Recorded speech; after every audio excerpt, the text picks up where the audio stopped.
Good morning. Tonight is Tisha B'Av. Tomorrow night, excuse me. The day when we mourn the destruction of two temples by the Babylonians and by the Romans.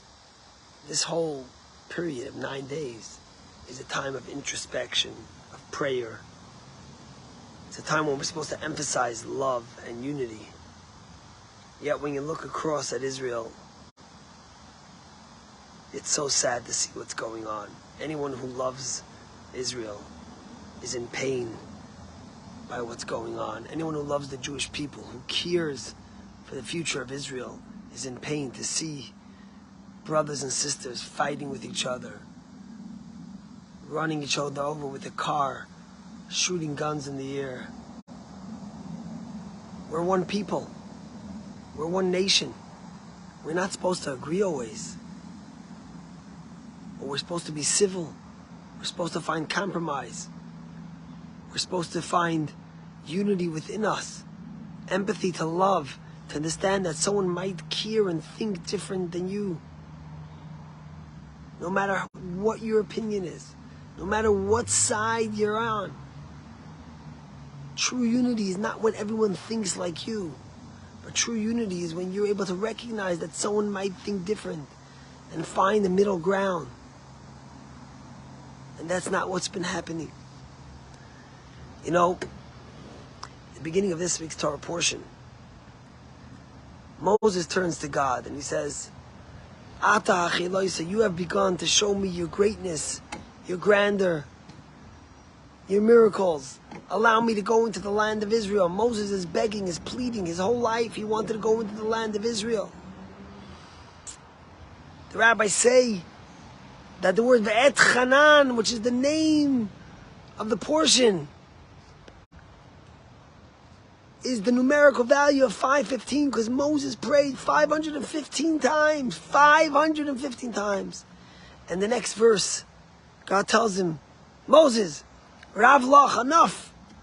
I'll taisif davar badavar, don't speak to me about this anymore. I'm done.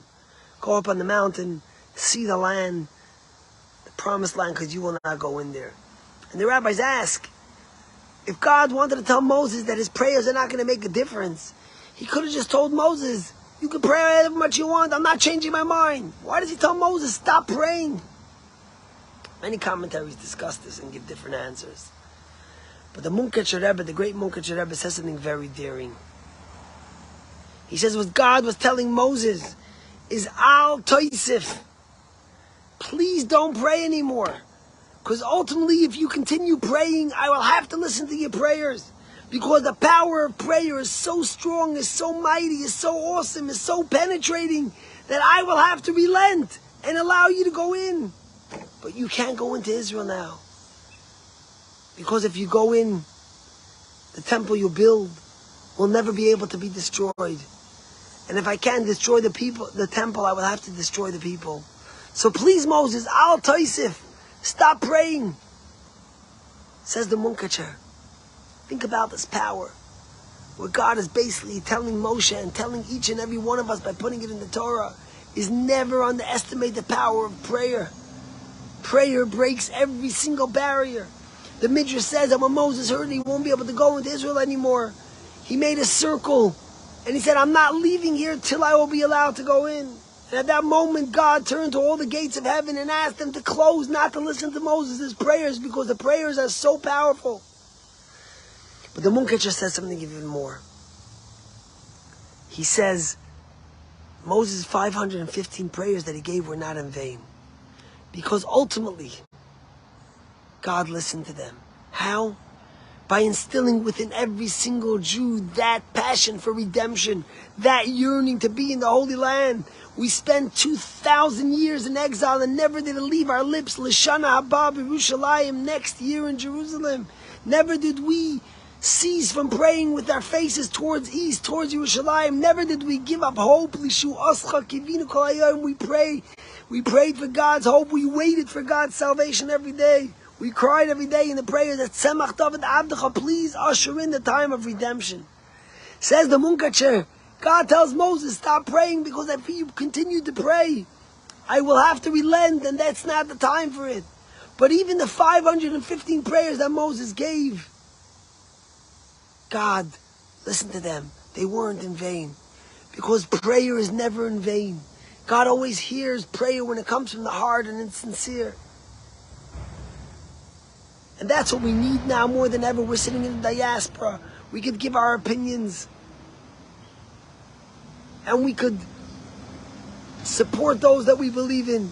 But we need a time of prayer to hope and pray that God's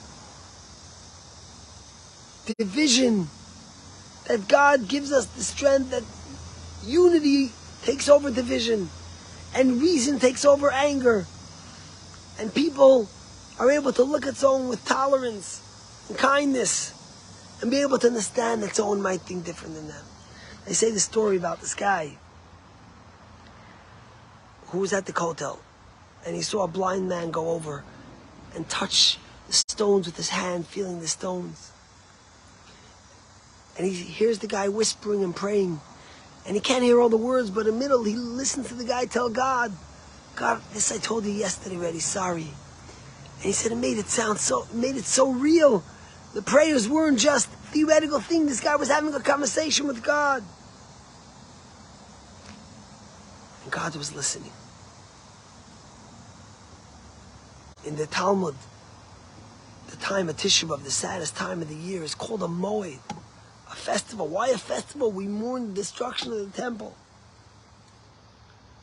And the answer the rabbis give is because although God destroyed the physical building, the mortars, the stones, the bricks, He didn't destroy the people, the human heart. And that's what we celebrate today, knowing that we are still alive. But when you look around and you see people destroying other people with words, with hands, with hate, we could only pray that in this time, people come to their senses, tone down the rhetoric, find true compromise, tolerance for someone who thinks different than you, who acts different than you. And may we find it within our heart to love every Jew and to forgive and to find a way forward. As the rabbis tell us in the Talmud, may these days, Tisha B'Av, the 9 days of mourning, be turned into true celebration as we become together and unite with a deep love for our country and our faith in prayer to God. God bless you. Have a great